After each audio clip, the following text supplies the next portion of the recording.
Mesdames, Messieurs, bonsoir et bienvenue. Vous êtes sur Ziana TV, la chaîne au cœur des diasporas. C'est un programme spécial que nous vous proposons puisque nous nous sommes donnés comme devoir d'aller rechercher l'information nécessaire par rapport à la dernière publication de l'ONG Global Witness. Je vous rappelle donc que cette ONG a publié le 27 janvier dernier un document, une analyse qui accable la Société nationale des pétroles du Congo, la SNPC, par rapport aux revenus pétroliers qui ne sont pas reversés décemment dans les caisses du trésor public. Cette ONG, depuis quelques années, épingle les autorités congolaises, notamment dans le cadre de la gestion du pétrole. Nous vous proposons ce soir une spéciale afin de nous permettre d'aller, je dirais, auprès de ceux qui estiment que cette situation n'est pas convenable par rapport aux revenus produits par le pétrole congolais. Et vous comprenez donc, mesdames, messieurs, notre intérêt aujourd'hui, c'est d'aller chercher ces hommes qui sont à même de vous donner les informations, puisque nous avons demandé aux autorités congolaises d'intervenir. Vous verrez ce qu'il en est. Mais toujours est-il, pour nous, il est nécessaire que nous partagions cette soirée avec vous sur cette information. La SNPC ne verse que 2,3% sur une période assez courte. Entre 2016 et 2018, la SNPC n'a versé au trésor public congolais que 2,3% sur des milliards encaissés par rapport aux revenus pétroliers du Congo. Ce soir, donc, sur ce plateau, deux personnalités que vous connaissez ou que vous reconnaîtrez. D'abord, monsieur André Ngombe, bonsoir. Bonsoir. André Ngombe, vous êtes le président de la coordination Incarner l'espoir. La dynamique incarnée de l'espoir. Ah, la dynamique incarner l'espoir. Voilà, on reste dans une dynamique, mais qui est quand même coordonnée par... Voilà. Très bien. Alors, à vos côtés, donc, monsieur Emmanuel Dupuis, bonsoir. Bonsoir, Sien. Emmanuel Dupuis, vous êtes le président de l'IPSE. Oui, l'IPSE, Institut Prospective et Sécurité en Europe, qui est un think tank qui est basé à Paris et qui travaille sur la relation franco-africaine. Voilà, vous nous permettez... Franco-européo-africaine. Très bien, donc vous nous permettrez d'avoir une lecture un peu plus globale sur ces industries extractives dans cette partie de l'Afrique. André Ngombe, d'abord avec vous, comment avez-vous reçu ce projet ou encore cette analyse proposée par Global Witness, qui est quand même une ONG qui épingle depuis plusieurs années maintenant les autorités congolaises par rapport à la gestion du pétrole, et ces informations étaient publiques, sauf que beaucoup de Congolais n'étaient pas informés, s'il faut le dire ainsi, que le site du ministère, en fait, avait mis des pépites, en fait, qui ont fait l'objet de cette analyse. Oui, déjà, même le contexte de la publication de ces papiers et le fait que, durant la négociation avec le FMI, le gouvernement congolais a été obligé de commencer à faire de la transparence. Donc, le ministère des Finances a mis en place un site internet sur lequel il a diffusé des documents, mais de manière brute. C'est des documents scannés, difficiles à exploiter, et donc Global Witness a eu le temps, l'opportunité, les moyens de les analyser finement et de systématiser une connaissance qui était diffuse dans le corps social congolais.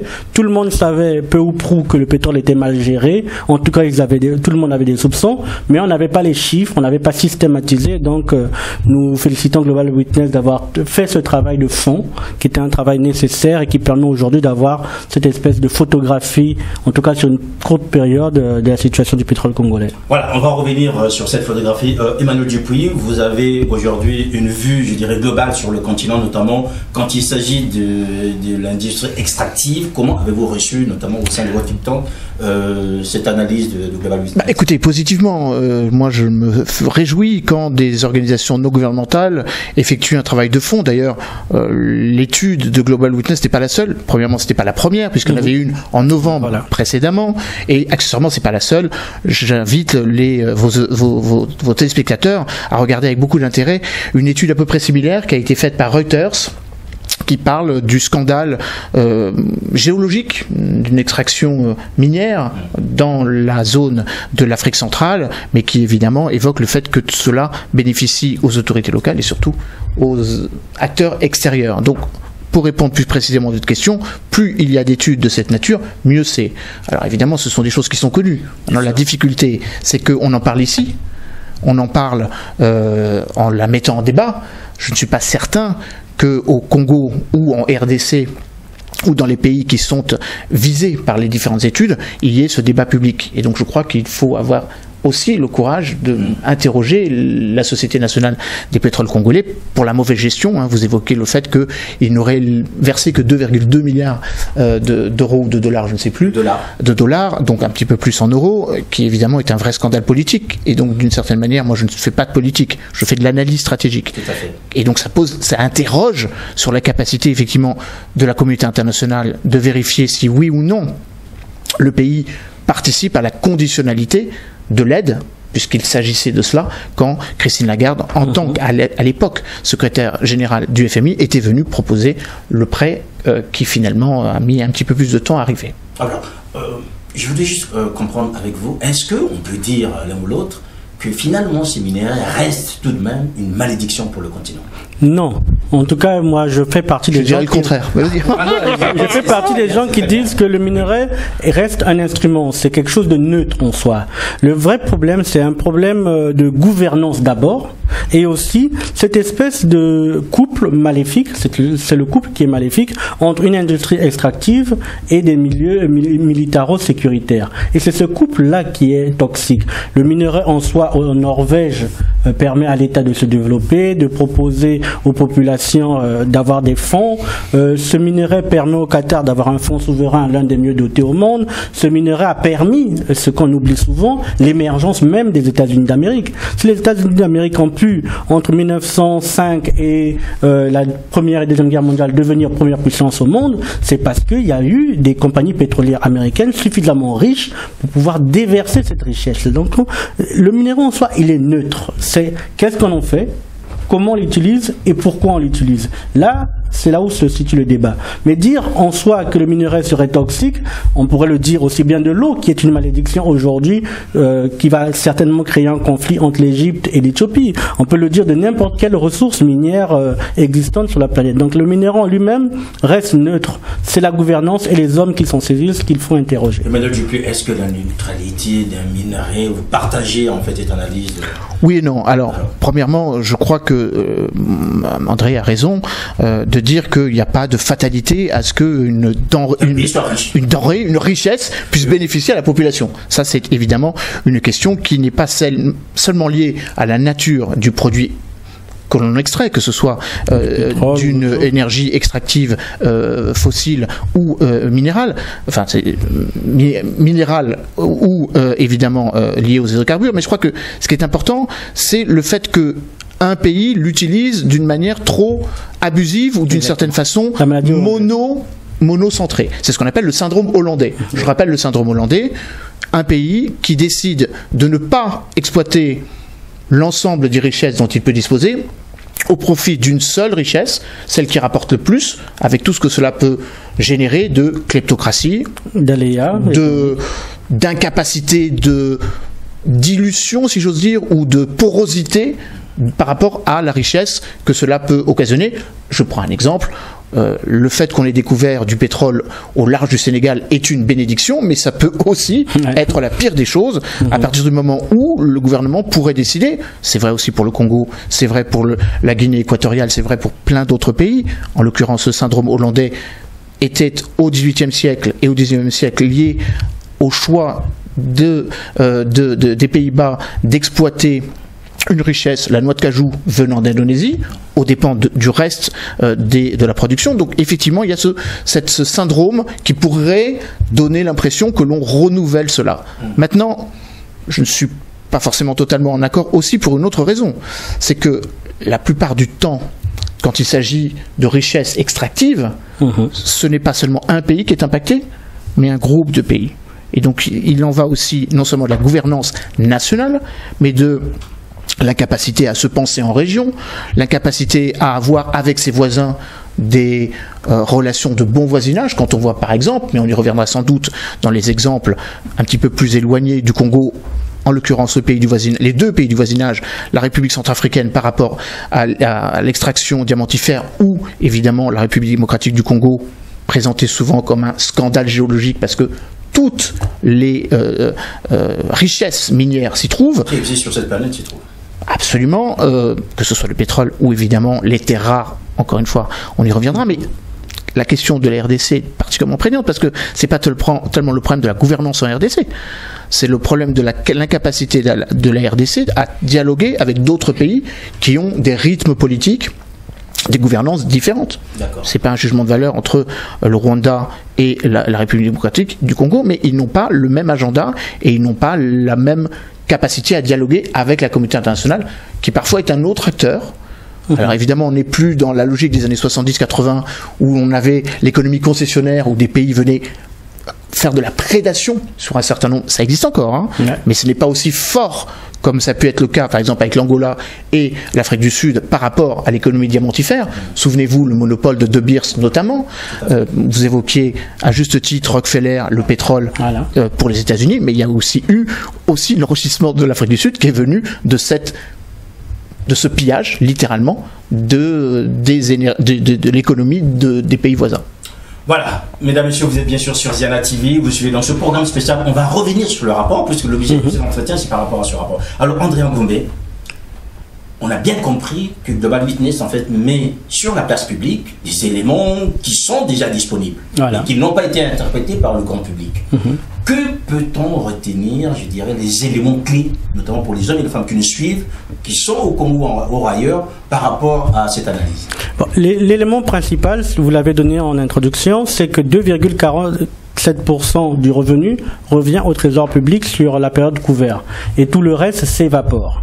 Et dans cette évaporation des revenus du pétrole, il est dit que 70% à peu près va dans ce qu'on appelle le cost oil, c'est-à-dire le coût de production de l'huile, qui est remboursé. Le diagramme, là, en fait. Voilà, la plus grosse partie, c'est des remboursements que le Congo fait aux entreprises pétrolières qui exploitent son pétrole.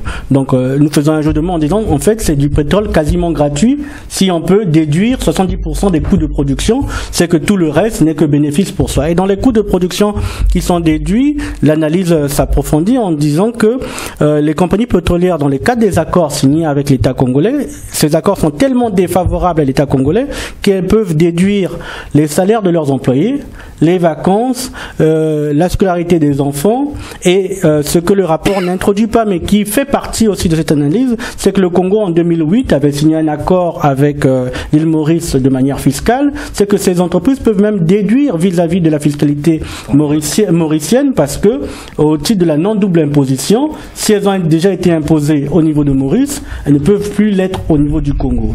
Et l'autre analyse dans le diagramme, c'est de montrer que cet argent-là, en plus de cela, la SNPC l'a prêté dans certaines mesures, à des inconnus, de parfaits inconnus. Donc il y a des sommes qui ont été gagées, prêtées par la SNPC à des créanciers, plutôt des débiteurs qui sont inconnus.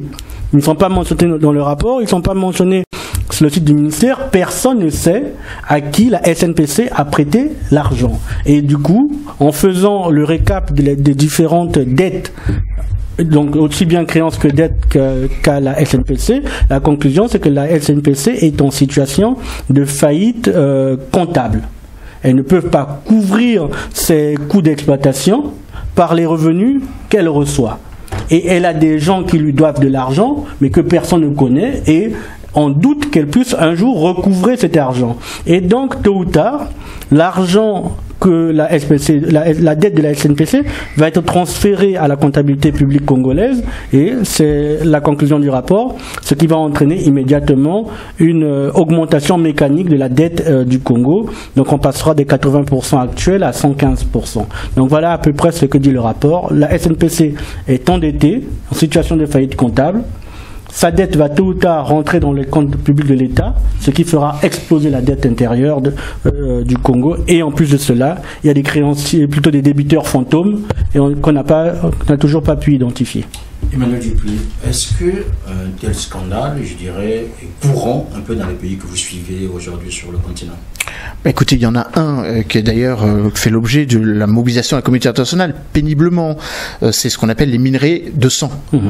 Avant, on appelait ça les diamants de sang. Mais enfin, on élargit un petit peu parce qu'à côté des diamants, il y a ce qu'on appelle les terres rares, que ce soit le cobalt, le coltan, le tungstène et tant d'autres, l'étain, le tantal et autres.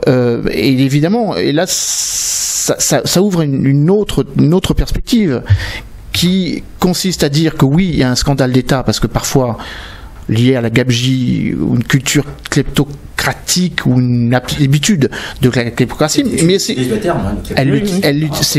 pour ça que je l'ai utilisé à juste titre, mais aussi il y a une autre dimension qu'on aurait tort de minorer, parce que je crois qu'elle est aussi importante. C'est que tout ça échappe à l'État. Et que, accessoirement, parfois, les sociétés nationales sont plus puissantes que l'État. La GECAMINE, donc la société qui avait la gestion depuis sa création dans les années 70, la gestion donc du sous-sol, parce que le sous-sol de la République démocratique du Congo ex-Zaïre appartient à l'État, donc au président, aux différents présidents qui se sont succédés singulièrement. Au roi des Belges d'abord. Oui, bien sûr. Mais disons que là je reviens un petit peu moins en arrière pour parler de la contemporanéité, pour mettre la responsabilité de l'OLC. Donc bref, je dis ça parce que encore récemment, et de ce point de vue-là, votre émission tombe particulièrement à pic, si j'ose dire, et votre question pertinente. Le président Félix Tshisekedi est allé à Londres pour essayer d'obtenir une sorte de statu quo, une sorte de mobilisation de la part des grands bailleurs de fonds et des grands mouvements financiers, puisque tout se gère à Londres pour ce qui concerne les métaux dont nous avons besoin. London Metal Exchange. Absolument, dont nous avons besoin pour nos technologies d'aujourd'hui et de demain. Mais il n'était pas accompagné par le PDG de la GK-Mines, ce qui pose un problème sur sa capacité réelle à avoir une capacité de négocier avec le PDG d'une entreprise qui est supposée être une société nationale. Il faut avoir à l'esprit que le PDG de la GK-Mines est le même que celui qui était précédemment sous le président Kabila, montrant que le président est là. Alors, pour répondre à votre question, mobilisation internationale, oui, la conférence internationale de la région des Grands Lacs s'est penchée sur cette question. L'OCDE, depuis 2011, a mis en place péniblement, même si c'est pas tout à fait effectif, une charte sur l'approvisionnement en minerais responsable, même un guide sur les devoirs que les compagnies doivent mettre en avant. Le Parlement européen a voté en novembre 2017 une résolution. Pourquoi ? Pour faire en sorte qu'il y ait une responsabilisation des entreprises, un petit peu comme on a ici une responsabilité sociale des entreprises, une responsabilité minérale ou minière des entreprises, tout simplement, et j'en viens à mon propos initial. L'argent ne bénéficie ni à l'État, ni parfois seulement aux compagnies extractives nationales ou étrangères, mais surtout aux groupes qui se sont constitués. Une sorte de criminalisation de l'exploitation et des richesses ô combien importantes. La RDC est le premier exportateur de coltan dans le monde, par exemple. Le Rwanda, qui n'avait pas de coltan, est devenu exportateur. Donc ça veut dire que ça nourrit et ça contribue à faire avancer un certain nombre d'États, et j'en viens également à ce propos, un certain nombre d'organisations. On sait pertinemment que les mouvements rebelles ne pourraient pas avoir, entre guillemets, pignon sur rue dans l'est du Congo, Kasai, Nord Kivu, Sud Kivu, s'ils n'avaient pas des financements. Ils résistent aussi longtemps, je veux dire. Et qui, d'une certaine façon, justifient la présence de la communauté internationale. Il faut rappeler que l'ONU dépense 1,7 milliard d'euros par an pour une opération qui existe depuis 1999 et qui malheureusement n'a pas endigué cette violence. Et donc cette malédiction, on en revient. J'en ai parlé en ouverture. C'est pour ça que j'ai parlé d'un couple, un couple maléfique, un couple cynique entre la domination militaire, donc les forces militaires, que ce soit rebelles ou d'État, et l'industrie extractive. Cette naissance même de l'industrie extractive liée à cette capacité, pourquoi le pétrole a permis ce développement? Pourquoi ces minerais? C'est parce qu'ils sont facilement transportables. Un petit paquet de diamants a une valeur telle que l'avoir en poche, c'est facile, le mettre dans une mallette, c'est facile, le distribuer, c'est facile.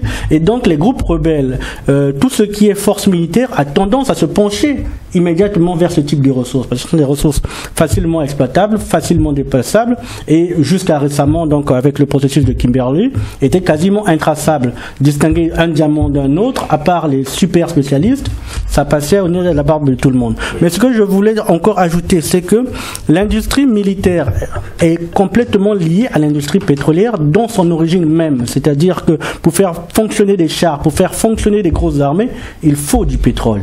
Il faut même beaucoup de pétrole. Et ça a souvent été ce couple, cette association maléfique entre des forces militaires et la maîtrise stratégique de ces endroits où il y a de l'énergie. Donc l'énergie étant stratégique, il est normal que les armées s'y intéressent, il est normal que les groupes rebelles s'y intéressent. Donc c'est ce couple qu'il faut briser. Comment le briser, ça sera l'objet de mes propositions. Oui, alors en complément de ce qu'a dit Andrea, bien sûr, il y a une autre dimension. Je suis d'accord sur le fait que le pétrole littéralement permet aux industries de défense de fonctionner. Mais le pétrole ou les minerais permettent surtout aux forces armées d'avoir une mission. C'est un couple. Mais c'est pas forcément vicieux. Oui, c'est souvent un cercle, mais voilà, c'est devenu c'est pas forcément vicieux. Il peut être perverti, c'est-à-dire qu'à un moment ou un autre, une entreprise étrangère, quand elle vient investir dans un pays, en payant des impôts, en employant du personnel sur place, a besoin d'être protégée. Et c'est là où il y a sans doute une perversion, parce que c'est créer une économie concessionnaire de la protection des entreprises. Parce que parfois l'État n'est pas en capacité de le faire, ou parfois l'État, parce que insuffisamment organisé pour payer dignement ses forces armées, permet aux forces armées de se privatiser. Non, ça va même encore plus loin. Oui, mais c'est un élément. C'est parce que les contrats, souvent, en tout cas dans le cas de l'Afrique centrale que je connais beaucoup mieux, c'est parce que les contrats sont léonins et en défaveur de l'État que la protection est d'autant plus nécessaire. Si l'exploitation se passait à des niveaux tels que, plutôt que d'avoir 2% dans le trésor public, on avait une masse suffisante, le problème de paiement des fonctionnaires de police ne se poserait pas. Donc vous avez cette notion de contrats inégaux à la base, qui nécessite justement des forces pour protéger cette exploitation qui est en défaveur, certes avec la complicité des élites locales, et ça crée ce cercle vicieux. Mais il peut exister des cas vertueux et ça existe à travers le monde. On va revenir en fait sur ce rapport. Tout à l'heure, Emmanuel Dupuy évoquait donc les rebelles notamment qui ont besoin, je dirais, de ces minerais pour continuer à prospérer. Or, au Congo, officiellement, il n'y a pas de rebelles, on n'a pas une rébellion quelque part. Mais c'est là où on y arrive. Vous dites qu'il n'y a pas de rebelles, sauf qu'il y a une mentalité rebelle. Une mentalité rebelle de gens qui s'estiment, eux, depuis 97, dans une mentalité complètement guerrière. Ils n'ont jamais fait le deuil, ceux qui ont perdu et ceux qui ont gagné de la guerre. Et donc, ils sont dans une attitude où, tôt ou tard, ils peuvent être chassés du pouvoir. Et donc, ils sont obligés, eux, de maximiser le profit. Et ils le disent très bien, y compris certains députés à l'Assemblée nationale. As-tu combattu? C'est la phrase répétée, y compris dans la rue. C'est qu'est-ce que tu as fait en 97? Est-ce que tu as tenu l'arme? Donc, c'est eux-mêmes ne sont pas encore, en tout cas 22 ans plus tard, n'arrivent pas à habiter la fonction du fait que, oui, vous avez gagné une guerre et vous gérez un État. Donc ils se comportent eux-mêmes comme des rebelles, l'arme au pied, l'arme au pied, prête à fuir. Ils sont toujours prêts à fuir. Est-ce que cela aurait un impact, notamment quand ces régulations aurait-elle un impact sur les relations entre le Congo et ses autres bailleurs, notamment le FMI qui aujourd'hui devrait donner la deuxième partie. En tout cas, le FMI est obligé d'en tenir compte et le FMI a de temps été plus surpris que dans le rapport, ils n'ont pas eu le temps de commenter, mais surtout au niveau congolais, ça doit permettre, comme l'a dit Emmanuel, que le débat public s'ouvre. Il est grand temps.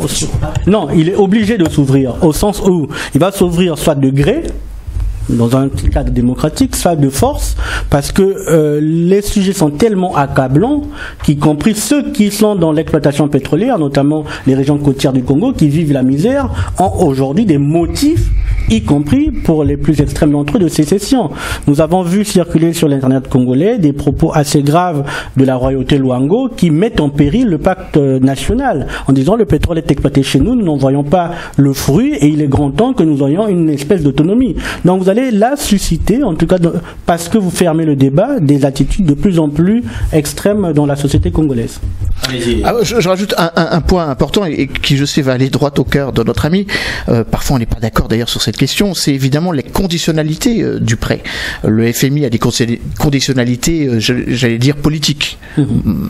On va mettre à disposition l'argent dont l'économie congolaise a besoin pour se penser dans sa prospection et dans son programme d'avenir, alors que d'autres bailleurs de fonds, les nouveaux venus, je n'en prends que deux, la Banque des BRICS, qui a une existence réelle, quoique récente, 10 ans, ou dont la présidence est assurée par l'Afrique du Sud, ou la Banque asiatique d'investissement et d'infrastructure, n'ont pas du tout les mêmes conditionnalités. Et là aussi, ça peut ouvrir un autre débat sur le fait que parfois les pays qui utilisent ou qui vont utiliser ces nouvelles formes de financement seront obligés de rembourser autrement.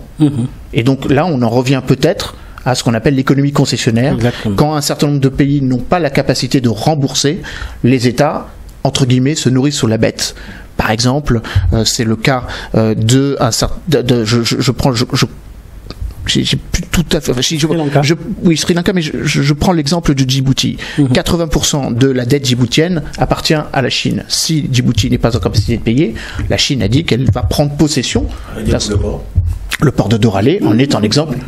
Absolument pas tant. Donc il y a cet élément-là, et je crois que le Congo, là où nous ne sommes pas tout à fait en accord, c'est que notre ami a une vision un petit peu négative de la présence chinoise par rapport à tout ça, mais je crois que le président Denis Sassou Nguesso, quand il va chaque année, et encore récemment au FOCAC, le forum le forum d'investissement, le forum politico-économique chinois, il a ça en tête, et peut-être que ça, à l'avenir, ça va occasionner une vérification, ou en tout cas j'inciterai les activistes, les ONG, les rapports, les lanceurs d'alerte, parce que ce dont nous parlons là, c'est un rapport d'un lanceur d'alerte, ou information ouverte. Nous ouvrons le débat ici, mais encore une fois, il faut que ce débat soit Nous avons fait un premier travail sur le sujet. Pour le cas du Congo, concernant le remboursement de la dette et la restructuration de la dette vis-à-vis de la Chine, le Congo a déjà dû concéder la route Brazzaville-Pointe-Noire. Donc aujourd'hui, la route Brazzaville-Pointe-Noire, qui est notre première route nationale, est complètement privatisée aux mains d'un consortium franco-chinois, beaucoup plus chinois que franco. Et c'est une première analyse. Donc ce couloir stratégique a échappé complètement à la maîtrise de l'État. La deuxième chose qui a été concédée, c'est l'ensemble des voies navigables du Congo vont passer sous pavillon chinois à travers une structure fantoche qui a été créée, qui est le Fonds national de développement du Congo, mais qui est dirigé par M. Hui Kuyin, qui est un Chinois. Donc vous avez là un deuxième aspect. Le troisième aspect, c'est l'aspect militaire. Donc vous avez le fameux port minéralier de Pointe-Noire qui tarde à se mettre en place, mais qui aura en fait une fonction duale. En même temps, port minéralier, mais en réalité, à terme, port militaire, parce que la Chine a besoin de positionner aujourd'hui un port en eau profonde à ce niveau-là pour assurer la sécurité de ses ressortissants et de ses investissements, notamment dans le cobalt en RDC et ses ressortissants présents en Angola. Donc, ils sont en train de mailler. Je ne parlerai même pas de la concession complète du backbone télécommunication à Huawei, etc. Donc, on est vraiment dans une concession des ponts de la souveraineté du Congo à cause de la dette. Il est vrai que les Chinois cherchent une base militaire dans le golfe de Guinée. Ils en ont déjà une qu'ils ont ouverte en mai 2017 à Djibouti. Modeste, 200, 300, mais avec une capacité d'accueil de 10 000. La raison pour laquelle ils regardent avec beaucoup d'attention le fond du golfe de Guinée, c'est que c'est produit le premier arraisonnement par des pilleurs de route maritimes, donc des pirates, d'un navire battant pavillon chinois, ce qui a alerté la Chine sur la nécessité d'avoir, comme les Français, une zone d'appui dans cette région. Donc, c'est pas une critique, mais c'est vrai que je suis conscient que c'est pas forcément au Congo, c'est pas forcément au Congo, mais en tout cas le Congo est très avancé sur le. Il y a une réflexion effectivement dans ce sens. Voilà, mesdames et messieurs, vous êtes bien sûr sur Ziana TV, vous suivez donc ce soir, c'est une spéciale sur les questions liées au pétrole congolais, ce pétrole qui est exploité par la SNPC, qui est vendu par la SNPC, mais qui ne permet pas au trésor public congolais de pouvoir bénéficier des ressources nécessaires. Alors, André Ngombe, cette fois-ci, dans ce rapport, en fait, dans cette analyse, on a bien compris que les hommes, ne sont pas directement indexés par rapport à d'autres études réalisées par je dirais Global Witness. Pourquoi? Non, parce que comme on a dit, c'est basé sur les documents disponibles du ministère, et là c'était pour faire ressortir, comme on dit, les grandes masses, les structures. Mais derrière cette lecture, on peut aussi aller chercher les hommes. Non, derrière ces structures, on peut mettre des noms et des hommes. Quand on parle de la période 2016-2017, 2017-2018, c'est le président de la société à l'époque, Denis Christé Sassou Nguesso, et ensuite monsieur Raoul Ominga. Donc vous pouvez déjà indexer ces deux personnes-là. On parle des fameux traders, Trafigura et notamment Glencore, mais par exemple pour le cas de Trafigura, Madame Mendes, qui est la patronne de Trafigura au niveau de l'Afrique centrale du Congo, et en même temps au conseil d'administration de la Fondation Congo Assistance. Donc vous voyez très bien, on peut ajouter, comme on dit, du corpus. Mais ce qui était intéressant dans l'analyse, c'était vraiment de dégager, comme je l'ai dit, les structures. On oublie les hommes et on montre la structure. Parce que même si vous changez ces hommes-là, et vous mettez de nouveaux hommes dans cette structure de production, ça produira quasiment les mêmes effets. Et je peux vous dire que Hydro-Congo, qui était l'ancêtre de la SNPC, a existé et malheureusement était dans la même structure et n'a pas eu de résultats que le Congolais escomptait. Et même la création de la SNPC, donc 98 à aujourd'hui, n'a pas pu produire les résultats escomptés parce que la structure même du système d'exploitation pose problème. Donc il y a une refonte entière du circuit, du système, du secteur qui est nécessaire. Voilà, une refonte des sœurs Emmanuel Dupuis. Pourtant, dans ces questions, quand on évoque ces questions liées à l'industrie extractive, on retrouve toujours les mêmes acteurs. Souvent les mêmes pays, les mêmes acteurs, on est toujours autour des mêmes questions et ça ne bouge pas en fait, malgré, je dirais, ces rapports qui alertent quand même le comité international, ça ne bouge pas. Oui et non. Il y a de nouveaux acteurs, il y a de nouveaux entrants. Pendant très longtemps, les spécialistes ou les extracteurs de minerais russes n'étaient pas aussi présents qu'ils ne le seront d'ici quelques années. Donc il y a évidemment une nouvelle appétence, si j'ose dire, pour le bauxite en Guinée ou pour les terres rares en RDC. Quasiment chez lui. Oui, il était à Sochi, effectivement, invité d'honneur, enfin parmi les invités d'honneur, parmi les invités choyés, dirons-nous. Donc de nouveaux acteurs, de nouveaux minerais aussi. Hein.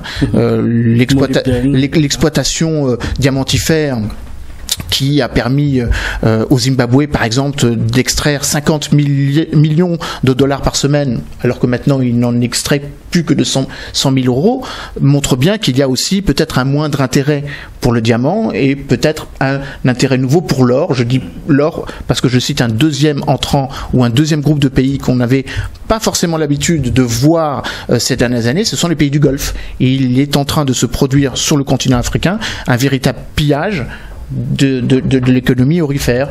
Les mines d'or sont littéralement devenues la cible prioritaire d'un certain nombre de groupes financiers qui ont leur bureau par exemple aux Émirats Arabes Unis et qui évidemment là rentrent aussi dans une forme d'exploitation périphérique à l'État dans des zones dans lesquelles l'État n'est plus en capacité, je ne dis pas qu'il n'a plus la volonté, mais il n'est plus en capacité d'assurer la sécurité. Je pense par exemple à la zone sahélo-saharienne où un certain nombre de mines échappent totalement à l'État parce qu'elles sont premièrement dans des zones où l'État n'est plus et deuxièmement elles sont dans des zones où parfois les groupes armés terroristes ont certaines collusions ou ont certaines proximités avec un certain nombre de pays qui du coup ont leur propre économie concessionnaire parallèle et c'est là un des principaux dangers que guette l'Afrique à l'occasion, à l'horizon 2020 et au-delà, c'est une forme de criminalisation des réseaux économiques en l'absence de l'État. Donc notre responsabilité, et je pense que Global Witness n'a pas voulu focaliser sur les hommes, mais sur le système,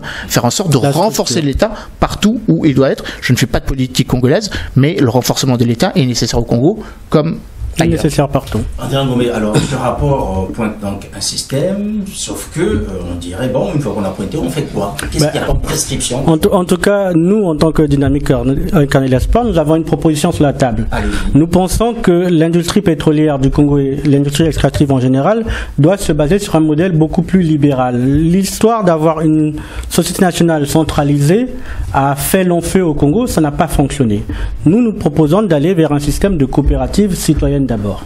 C'est-à-dire que transférer la propriété qui est aujourd'hui héritée de l'État colonial, héritée ensuite par l'État actuel, à la citoyenneté directement. Cette structure permet de remettre en fait le compteur à zéro et de permettre, comme ça existe sur les télécoms, d'avoir des formes de licences, 1 ou 2 ou 3 maximum. Et cette coopérative fait que les actions du pétrole sont possédées par les citoyens. Et ne sont cessibles qu'à d'autres mais pétrolières et ne sont cessibles qu'à d'autres citoyens. Ça permet côté congolais d'avoir ce fameux mythe congolais de chacun aura sa part. À la fin du mois, à la fin de l'année, vous recevez vos dividendes sur le pétrole. Ça augmente le contrôle citoyen sur la société pétrolière au sens où, en termes de conseil d'administration, celui qui va diriger la société est décidé en conseil d'administration. Donc, c'est les citoyens et les petits porteurs qui décident. Enfin, pour ne pas rester dans un système monopolistique, on permettra que cette grosse structure, à terme, se fracture en différentes petites structures pour permettre quoi? Pour permettre déjà au niveau, comme ce qui a existé en Amérique, vous aviez Mobilé, vous avez Rockefeller, vous aviez plein d'autres. Il n'y a jamais eu de société nationale du pétrole américain et pourtant ils ont pu exploiter leur pétrole et s'enrichir. Ça, c'est au niveau local. Au niveau sous-régional, nous proposons d'avoir ce qu'on pourrait appeler un émirati d'Afrique centrale, c'est-à-dire réunir le Gabon, le Congo et la Guinée équatoriale pour commencer et créer un index de notre pétrole à nous. Un pétrole du Golfe de Guinée coté par les gens du Golfe de Guinée et directement géré à ce niveau-là pour permettre déjà de détacher le pétrole du Golfe de Guinée de celui de la mer du Nord sur lequel nous sommes indexés, mais qui est une indexation complètement impropre à nos conditions à nous. Et enfin, pour ce cas congolais encore, casser cet accord quasi frauduleux entre le Congo et l'île Maurice et évidemment offrir une nouvelle fiscalité au niveau local et sous-régional adaptée aux problématiques de l'exploitation pétrolière. Donc voilà à peu près ce que nous voulons. Emmanuel Dupuis, là, on a de la matière, notamment vous en tant que think tank. Je sais que vous réfléchissez, vous travaillez sur ces questions. Alors là, André Gombe met sur la table en fait 3 propositions. Bon, la dernière, c'est vrai que au niveau fiscalité, on peut bien comprendre. Les 2 premières, d'abord, une sorte de collectivisation, en fait, notamment d'industrie extractive, on va prendre d'une manière générale, là on parle du pétrole d'une manière particulière, et après une sorte de créer une valeur spéciale, une sorte de cotation liée à la région. On pourrait ajouter l'Angola, mais vraiment commencer par les 3 petits pays. Alors bon, moi, je découvre les propositions, les propositions d'André, puisqu'il les formule là, donc je les écoute avec beaucoup d'intérêt. Oui. Non, mais c'est intéressant pour plusieurs raisons. Premièrement, parce que je crois qu'on est sorti d'une logique de cartélisation. Vous savez, l'OPEP a été créé pour que les principaux pays qui possédaient les plus grosses réserves se gardent la capacité d'influer sur les marchés.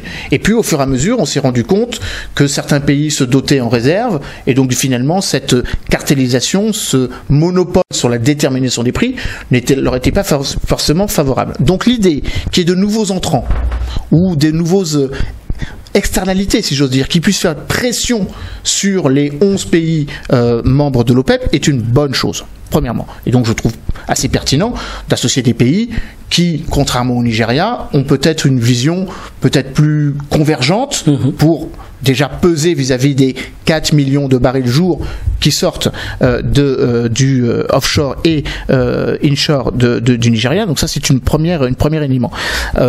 J'aime bien le terme que vous avez chacun utilisé, collectivisation et colcolisation. Moi, j'en rajoute un troisième.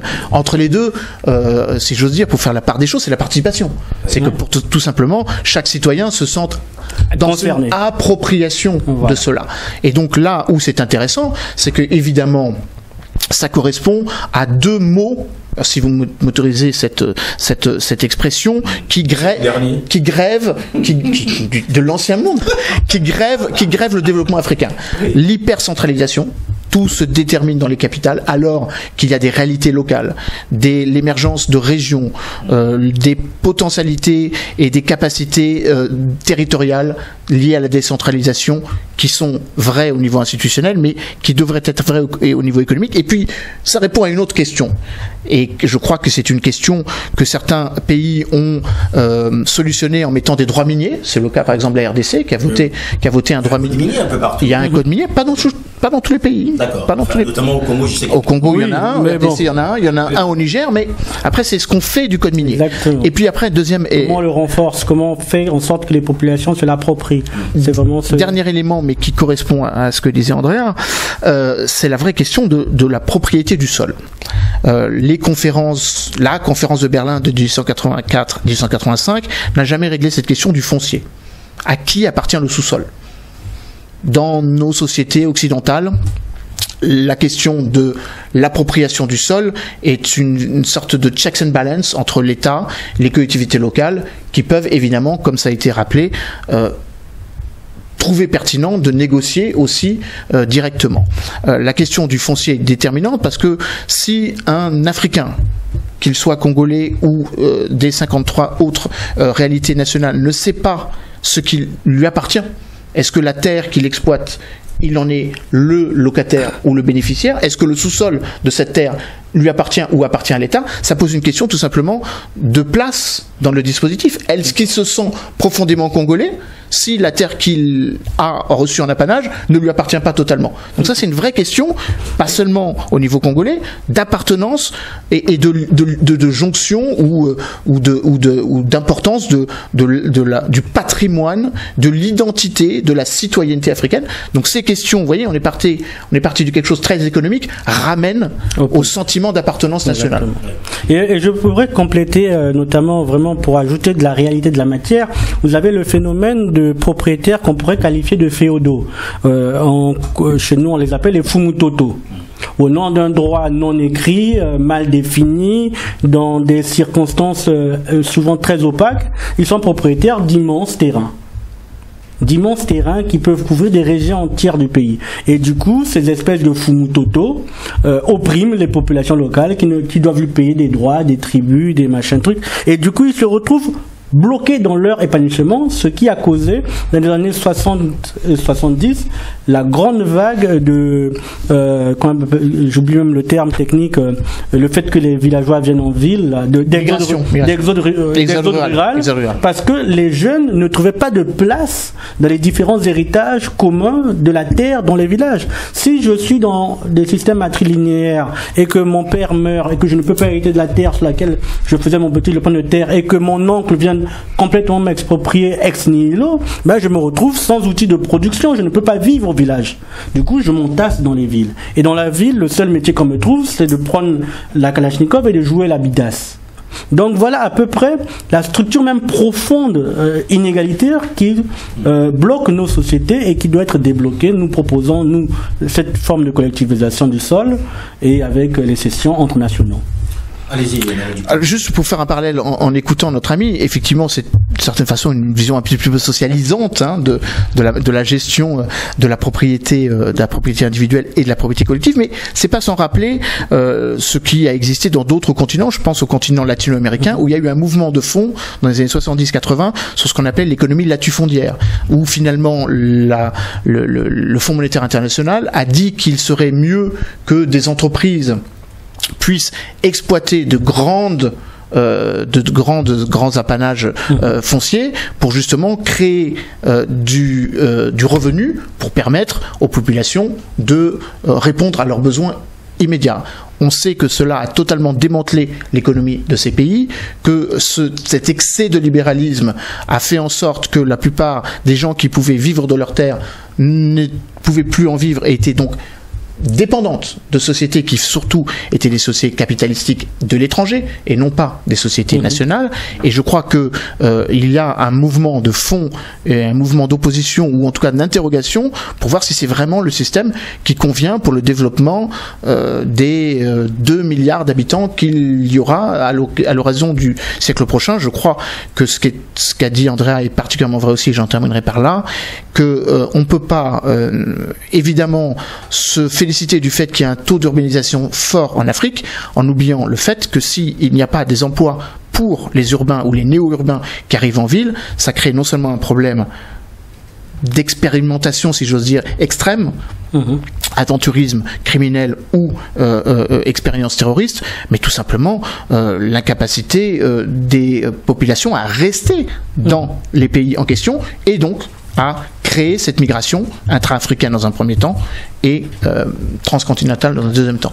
Messieurs, on va arriver quasiment à la fin de cet entretien. André Ngombe, vous avez évoqué tout à l'heure qu'il est nécessaire que les sociétés civiles, ce qu'elle a dit aussi, je dirais que les citoyens congolais prennent la parole et débattent. Comment peuvent-ils, je dirais, reprendre à leur compte un sujet comme celui-là qui est souvent assez délicat? Comment aujourd'hui ces Congolais qui ont dans leurs mains, je dirais, ce rapport, je dis bien, qui est basé sur des éléments publiés par l'État congolais. Donc on ne va pas accuser quelqu'un d'aller inventer des choses, mais c'est sur des rapports, une interprétation. Je pense que tous les Congolais qui sont férus des chiffres pourraient faire quasiment la même chose, peut-être avec les mêmes mots, mais pourraient arriver au même résultat. Comment les Congolais devraient-ils recevoir ce rapport et s'en approprier, André Ngolé? Bon, je vais déjà faire un éloge à Diana TV en commençant par organiser, comme vous le faites sur votre chaîne, des débats publics sur ce sujet. C'est la première étape.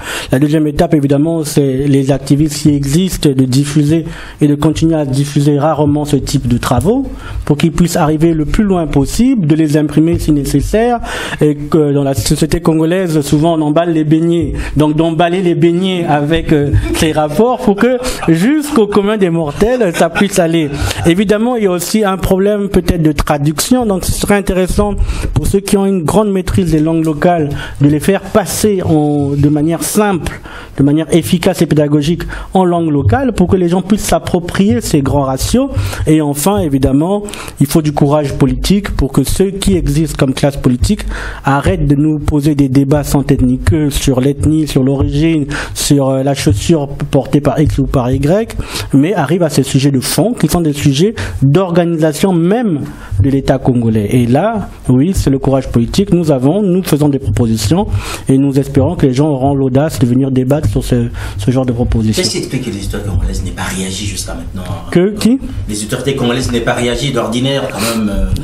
Je ne suis pas Madame Irma, oui. Mais sauf que ce serait difficile pour le coup de traiter Global Witness d'officine propageant des fake news. Et en plus, dans le rapport, dans notre analyse, Global Witness pose la question: est-ce que les entreprises de l'industrie extractive escroquent le Congo? Donc c'est plutôt un rapport en faveur de l'État congolais. Donc l'État congolais, s'il devrait se saisir, ce serait de dire: voici les éléments que nous avons aujourd'hui pour aller renégocier vis-à-vis de nos partenaires de l'industrie. Donc c'est pas un rapport à charge contre l'État congolais, c'est plutôt un rapport qui devrait aider l'État congolais à s'améliorer. Emmanuel Dupé, vous, en tant que think tank, je rappelle que vous êtes président de l'Institut Prospective et Sécurité en Europe, comment est-ce que vous pouvez, je dirais, accompagner, sinon faire en sorte, comment est-ce que le public pourrait recevoir et en étant un petit peu en contradiction avec ce qu'a dit André, je crois qu'il faut pas laisser ça à l'apanage des activistes et des opposants. Je crois qu'il l'a dit d'ailleurs lui-même en modifiant, enfin, à la fin. J'ai complété mon propos. En complétant ou en revenant un petit peu sur son propos. Je crois qu'au contraire, il faut le mettre sur la place publique. Après tout, le rapport, évidemment, ne dit pas que l'État congolais est responsable. Il dit que l'État congolais se fait avoir, voilà. Tout simplement. Donc, c'est dans l'intérêt de l'État congolais de l'exploiter ou de faire en sorte que la presse internationale, je rappelle que quand il y a eu la diffusion des Wikileaks, il s'est créé une sorte de consortium de la presse mondiale, 36 journaux de référence avaient dit: on va mettre sur la place publique, sans autre forme d'interprétation, les principaux éléments d'information pour que chacun s'en saisisse et que chacun ouvre ce débat. Encore récemment, ce qu'on appelle les Angola Leaks, avec un certain nombre d'ouvrages. L'ouvrage de mon excellente amie Estelle Motion sur la Dos Santos Company a mis sur le devant de la scène, ouvertement, un certain nombre de documents que Isabelle Dos Santos aura beaucoup de mal à récuser, parce que ce sont des documents qui viennent de ses propres archives, accessoirement. Donc je crois, voilà. En complément de ce qu'a dit André, il ne faut pas le segmenter, il faut l'ouvrir pour le bénéfice non seulement de l'opposition congolaise ou des citoyens congolais, mais des autorités congolaises elles-mêmes qui, d'une certaine manière, peuvent utiliser cet argument pour montrer à la communauté internationale qu'elles veulent rentrer dans cette transparence et dans cette vertu qui, accessoirement, inscrira l'avenir économique du Congo non seulement à l'horizon des prochaines élections, mais sur les prochaines décennies. Et je crois que c'est moi modestement et nous modestement au niveau de notre capacité d'analyse et de diffusion ou d'amplification des éléments de vérité, nous devons travailler et aider tous ceux qui veulent mettre cela en débat, avec là aussi, et vous le faites au niveau de Diana TV, et il faut s'en féliciter, que ça pénètre non seulement dans la diaspora, qui est un élément important parce qu'elle peut aussi diffuser dans un deuxième temps, mais que ce soit les Congolais eux-mêmes qui en prennent possession dans leur propre pays. Vous voulez dire quelque Enfin, chose? congolais Non, et les pays du voisinage. Hein. Ce n'est pas qu'une question qui s'arrête aux frontières. Ce que je veux dire, c'est juste bien préciser, justement, j'ai commencé par les activistes parce que, évidemment, dans le contexte purement congolais, vous ne trouverez aucune personne issue du régime capable de vouloir diffuser ou mettre, en tout cas dans la condition mentale dans laquelle il se trouve. Mais justement, c'est pour ça qu'enfin, j'ai bien dit que le rapport précise que l'État congolais est en situation de faillite parce qu'il se fait escroquer dans ses propres contrats pétroliers. Donc c'est ça la véritable conclusion, c'est qu'aujourd'hui, Global Witness a fait un immense cadeau à la société congolaise. Il a pris son temps, son énergie, son argent pour produire un rapport qui nous permet aujourd'hui d'aller face aux investisseurs pétroliers, face aux entreprises pétrolières et dire nous voulons renégocier sur la base de ces travaux qui peuvent être des travaux au milieu du village. Donc ce ne sont pas des travaux faits par les activistes qu'on dira ils sont contre le gouvernement. Ce ne sont pas des travaux faits par le gouvernement congolais qu'on dira il veut maximiser son profit face aux compagnies. Nous avons là eu un tiers de confiance qui a mis sur la table un document irréfutable qui permettrait de renégocier, évidemment de punir ceux qui sont en cause, mais ça c'est du domaine judiciaire. Voilà, messieurs, merci. Merci à vous. Merci à vous. Voilà, mesdames et messieurs, vous avez suivi donc cet entretien avec Emmanuel Dupuis, qui est le président de l'Institut Prospective et Sécurité en Europe. À ses côtés, donc, monsieur Andrea Gombe, président de la Dynamique Incarner l'Espoir. Merci à vous d'avoir été aussi nombreux. La soirée continue. Merci à Anthony Mouyengi qui a assuré la réalisation. Portez-vous bien et surtout restez fidèles à Diana TV.